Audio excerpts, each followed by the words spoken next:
साईं recently education department में system crash जो ॻाल्हियूं हलनि थियूं ख़बरूं हलनि थियूं मुख़्तलिफ़ तरीक़नि सां अलॻि अलॻि ॻाल्हियूं साम्हूं आयूं आहिनि बेसिकली ॿुधाईंदो त इहो मसइलो छा आहे ऐं काथां शुरू थियो आहे न मसइलो कुझु कोन्हे उहो हिकिड़ो ब्लैकमेलर आहे जेको हिते हुयो जेके हितां खां जॾहिं निकाली थियूं बेसिकली IT टीचर आहे ऐं हुनखे वापसि मोकिलियो वियो तूं वञी पंहिंजी पढ़ाए थो पढ़ाइण ऐं उन इहे ख़बरूं ॻाल्हायूं आहिनि को सिस्टम क्रैश कोन थियो आहे डेटा मौजूदु आहे सॼी साॻी डेटा मौजूदु आहे ऐं ईअं ईअं 2 लख मुलाज़िमनि जी डेटा हली वञे हिकु मुश्किल त कान्हे पर उहो हिकिड़ो ब्लैकमेलर आहे जेको रहियो हिते डिपार्टमेंट में हुन वटि इहे सॼो बेसिकली प्रॉपर IT डिपार्टमेंट ठहियल न हो इहो हुजणु खपंदो हो हिकिड़ा माण्हू हितां खां खणी डॉक्टर हितां रखंदो ऐं जेके प्रोफेशनली जेके माण्हू जो कमु ॿियो आहे कमु कनि ॿियो छा करनि त पोइ इहे न्यूज़ इहे थियणियूं हुयूं पर सिस्टम सेफ आहे ऐं मुंहिंजी हिते आऊं पाण मॉनिटरिंग कयां पियो सॼी शइ जी इंक्वायरी बि असां हिते कंडक्ट कराई आहे जेके बि माण्हू हिन में मुलविस हूंदा जेके बि हूंदा उनजी सज़ा मिलंदी सेक्रेटरी वियल आहे मुल्क खां ॿाहिरि जीअं वापसि मोटंदो मूंखे रिपोर्ट ॾींदो ईद खां पोइ हुन ते एक्शन शुरू थी वेंदो ऐं असां हिनखे स्पेयर न कंदासीं हिन शइ खे ऐं असां त अञा वधीक हिनखे पंहिंजो IT डिपार्टमेंट स्ट्रेंथन करण लाइ उनजे RSU जे अंदरि बाक़ाइदा यूनिट थो ठाहियूं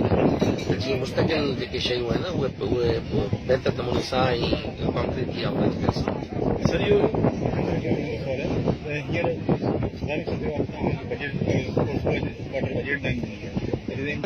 जॾहिं आऊं हमेशह एजुकेशन डिपार्टमेंट जी बजट वधंदी आहे एजुकेशन डिपार्टमेंट जी बजट कॾहिं बि घटि न थींदी आहे पर ही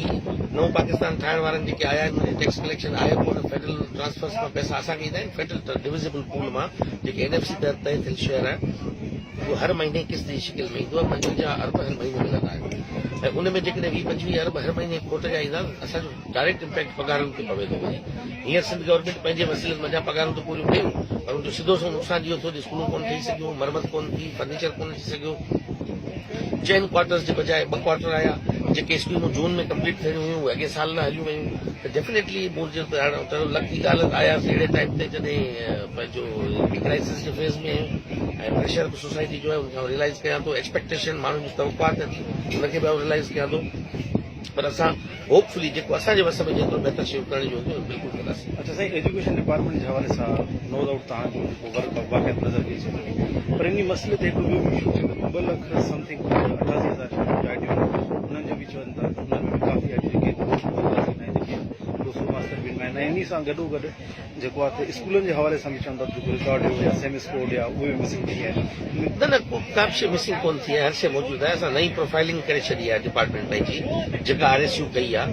ऐं उन में असांजे वटि हर स्कूल जी हिकु शइ मौजूदु आहे शेल्टरलेस जी ऐं जेके IDs जिन स्कूल्स खे मिलियल आहिनि सेमिस कोड मिलियल आहे उन्हनि सभिनी स्कूल्स जी बाक़ाइदे प्रोफाइलिंग थियल आहे इवन एतिरे हद ताईं थियल आहे त हिन स्कूल में बेंचिस केतिरियूं पियल आहिनि उहा बि असां वटि मौजूदु आहे डेटा इहा असां हाणे सेंसस कई आहे ऐं ॿी ॻाल्हि त 2 लख ॻाल्हि कोन्हे 2 लख 68 मुलाज़िम कोन्हनि एजुकेशन डिपार्टमेंट में उहे किथां हूंदा बिशमूल मुंहिंजे ॿिन्ही डिपार्टमेंट खे मिलाए 2 लख करे मुलाज़िम थियनि था कॉलेज ऐं स्कूल ॿिन्ही खे मिलाए त अहिड़ी का ॻाल्हि कोन्हे उहे सभु सिक्योर आहिनि बाक़ी अहिड़ा ब्लैकमेलर जेके माण्हू हूंदा पंहिंजी माफ़िया जी शिकी ठाहे वेठा उन्हनि खे पंहिंजी तकलीफ़ थी हुई उन्हनि खे पंहिंजे